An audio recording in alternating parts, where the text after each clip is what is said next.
Bienvenue sur Africa 24 pour cette nouvelle édition du QG Week-end. Au sommaire de l'actualité, clôture des travaux du 26e sommet de l'Union africaine. Au cœur des pourparlers, la crise politique et sécuritaire qui secoue actuellement le Burundi. L'Union africaine envisage toujours de déployer une force militaire dans le pays, mais ne le fera pas sans l'aval du pouvoir burundais. En République démocratique du Congo, impasse politique. L'opposition refuse toujours de participer au dialogue national convoqué par le président Joseph Kabila et appelle même à des manifestations. Et la Guinée entend redynamiser son secteur touristique, un secteur fortement impacté par l'épidémie d'Ebola. Fin ce dimanche du 26e sommet de l'Union africaine, un sommet articulé cette année autour de la thématique des droits de l'homme avec une attention particulière accordée aux droits de la femme sur le continent africain. Et la crise burundaise a également occupé une large place lors des débats puisque, rappelons-le, l'Union africaine avait émis l'éventualité de déployer une force militaire sans le consentement du pouvoir burundais. Elle est revenue à moitié sur cette décision. Elle envisage en effet toujours le déploiement de cette force, mais ne le fera pas sans l'aval de l'exécutif burundais. Écoutez donc à ce propos Smail Chergui, commissaire à la paix et à la sécurité de l'Union africaine. Je présume que la question que vous attendez tous, c'est celle du Burundi. Alors, évidemment, la question a été discutée au niveau du Conseil de paix et sécurité, mais également au niveau du sommet, pour dire que la situation est préoccupante au niveau des violences qui sont commises, et nous les condamnons d'où qu'elles viennent, mais également de la violation des droits de l'homme,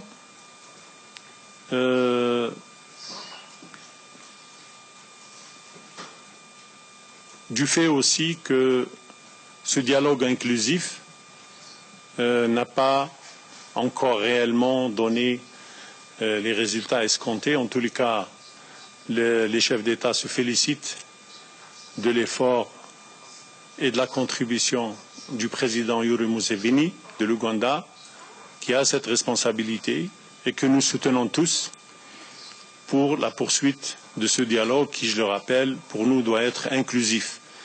Ce dialogue, comme vous le savez, doit continuer à Arusha, ville symbole, qui rappelle l'accord de 2000, qui constitue la matrice et la référence essentielle pour le Burundi si l'on veut réellement préserver la paix et la sécurité de manière durable dans ce pays. Donc, la question également de l'envoi de la force qui a été suggérée, force de stabilisation. Un long débat a eu lieu.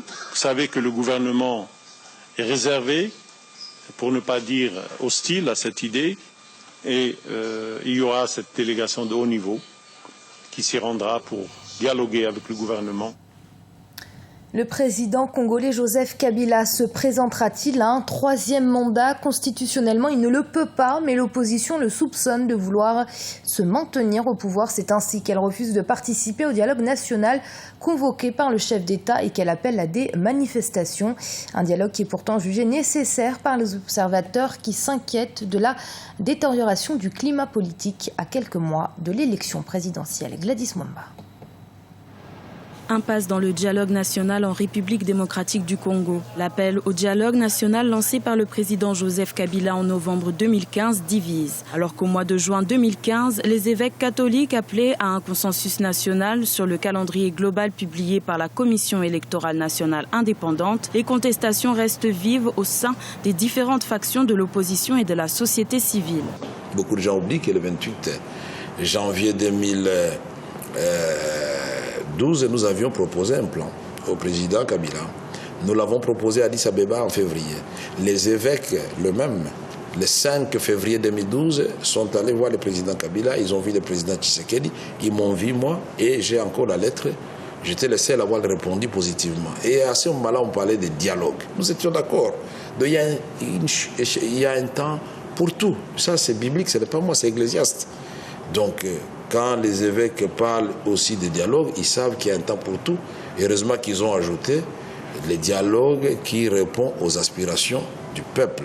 Le 28 janvier 2016, le leader de l'Union pour la démocratie et le progrès social, Etienne Tshisekedi, a expliqué son refus de prendre part au dialogue national dans une lettre adressée au médiateur de l'Union africaine, Edem Kodjo. Malgré que la Constitution n'autorise que 2 mandats présidentiels successifs, le parti au pouvoir interprète le dialogue national comme une nécessité. Il y a une portion congrue de l'opposition qui hésite.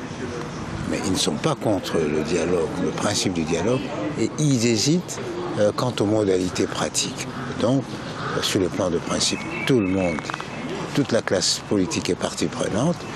Sur le plan des modalités pratiques, il y a quelques partis qui ne sont pas la majorité, n'est-ce pas, qui hésitent, qui traînent le pas.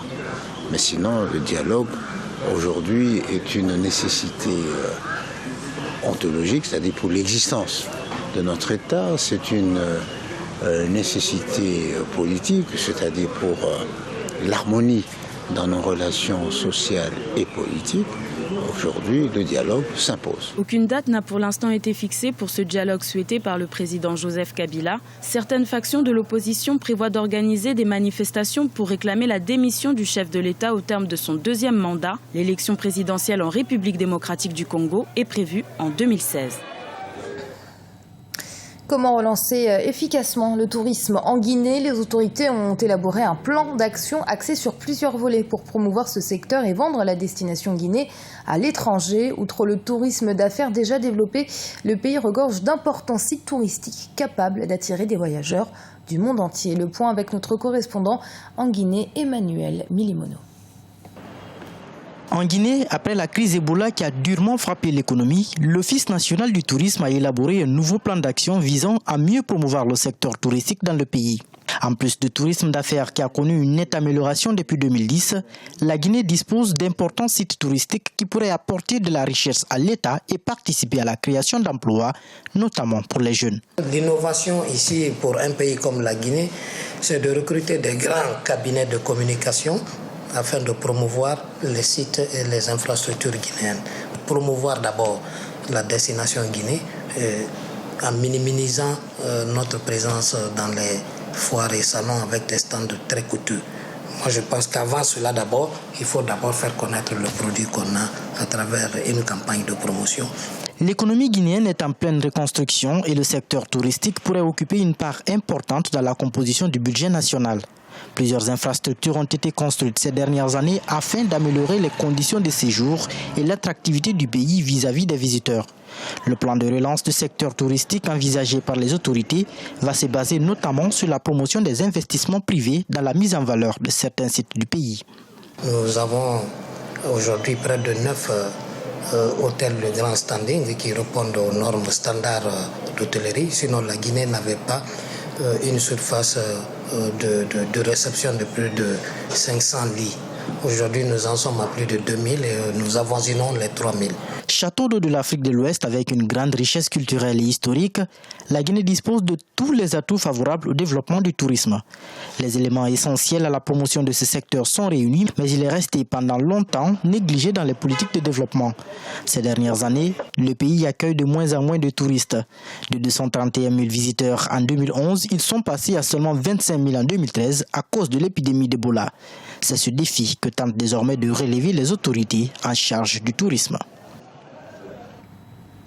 Sandouk El Khair, une organisation de la société civile égyptienne qui a organisé à Alexandrie un concert joué exclusivement par des non-voyants. L'objectif de cette manifestation étant de promouvoir le talent artistique des personnes présentant un handicap et de faciliter leur insertion dans le domaine culturel. Oumou Kelsumba.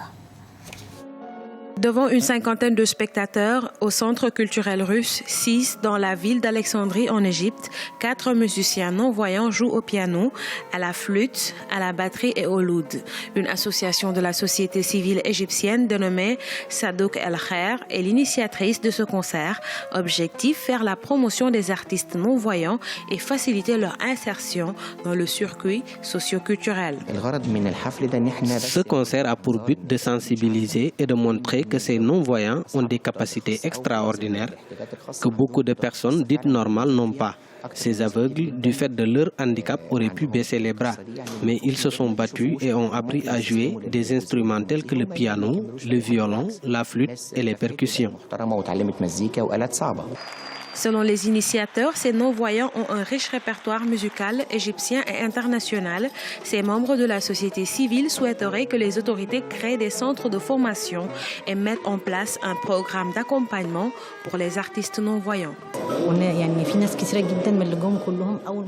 Ces personnes ont beaucoup de talent, malgré leur handicap, et jouent de la bonne musique qui peut être vendue au niveau national et international. Nous voulons que les autorités construisent des centres de formation pour accueillir ces artistes et doivent aussi les accompagner financièrement et moralement. Les membres de la société civile égyptienne œuvrent pour l'amélioration du statut socio-professionnel des personnes handicapées tout en faisant valoir leurs droits.